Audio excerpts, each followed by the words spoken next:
முதல் வாசகம். காது கேளாதோரின் செவிகள் கேட்கும், வாய் பேசாதோர் மகிழ்ந்து பாடுவர். இறைவாக்கினர் எசாயா நூலிலிருந்து வாசகம். அதிகாரம் 35, இறை வசனங்கள் 4 முதல் 7 முடிய. உள்ளத்தில் உறுதியற்றவர்களை நோக்கி, திடன் கொள்ளுங்கள், அஞ்சாதிருங்கள். இதோ உங்கள் கடவுள் பழி தீர்க்க வருவார். அநீதிக்கு பழிவாங்கும் கடவுளாக வந்து உங்களை விடுவிப்பார். அப்போது பார்வையற்றோரின் கண்கள் பார்க்கும், காது கேளாதோரின் செவிகள் கேட்கும். அப்போது கால் ஊனமுற்றோர் மான் போல் துள்ளி குதிப்பர். வாய்ப்பேசாதோர் மகிழ்ந்து பாடுவர். பாலை நிலத்தில் நீரூற்றுகள் பீரிட்டு எழும். வறண்ட நிலத்தில் நீரோடைகள் பாய்ந்தோடும். கனல் கக்கும் மணல் பரப்பு நீர்த்தடாகம் ஆகும். தாகமுற்ற தரை நீரூற்றுகளால் நிறைந்திருக்கும். இது ஆண்டவரின் அருள்வாக்கு. இறைவா, உமக்கு நன்றி. பதிலுரை பாடல். என் நெஞ்சே, நீ ஆண்டவரை போற்றிடு. ஆண்டவர் ஒடுக்கப்பட்டோருக்கான நீதியை நிலைநாட்டுகின்றார். பசித்திருப்போருக்கு உணவளிக்கின்றார்.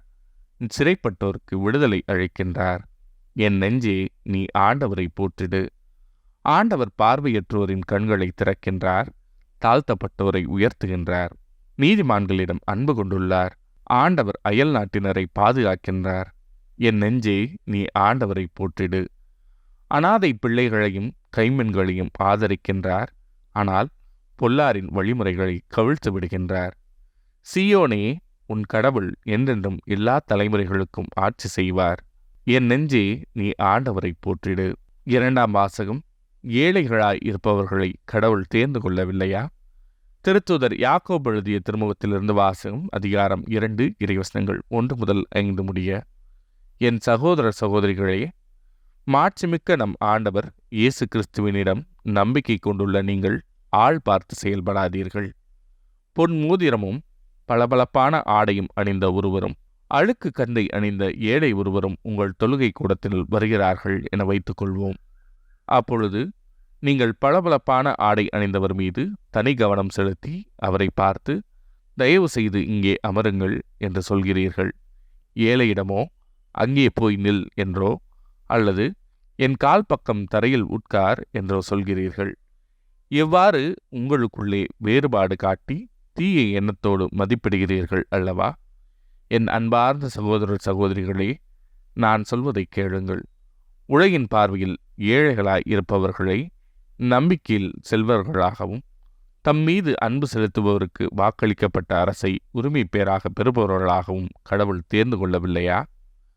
இது ஆண்டவரின் அருள்வாக்கு. இறைவா, உமக்கு நன்றி. நற்செய்தி வாசகம். காது கேளாதோர் கேட்கவும் பேச்சற்றோர் பேசவும் செய்கிறாரே.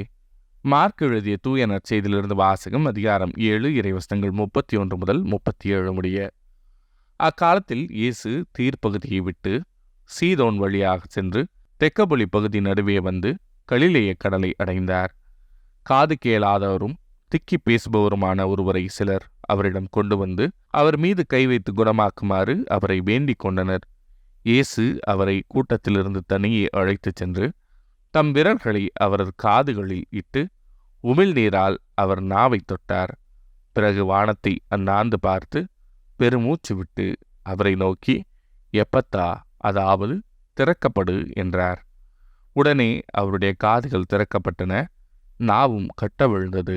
அவர் தெளிவாக பேசினார். இதை எவருக்கும் சொல்ல வேண்டாம் என்று அவர்களுக்கு அவர் கட்டளையிட்டார். அவரது கட்டளைக்கு நேர்மாறாக இன்னும் மிகுதியாய் அவர்கள் அதை அறிவித்து வந்தார்கள். அவர்கள் அளவு கடந்த வியப்பில் ஆழ்ந்தவர்களாய், இவர் எத்துணை நன்றாக யாவற்றையும் செய்து வருகிறார். காது கேளாதோர் கேட்கவும் பேச்சற்றவர் பேசவும் செய்கிறாரே என்று பேசிக்கொண்டார்கள். இது ஆண்டவரின் அருள்வாக்கு. கிறிஸ்துவே, உமக்கு புகழ்.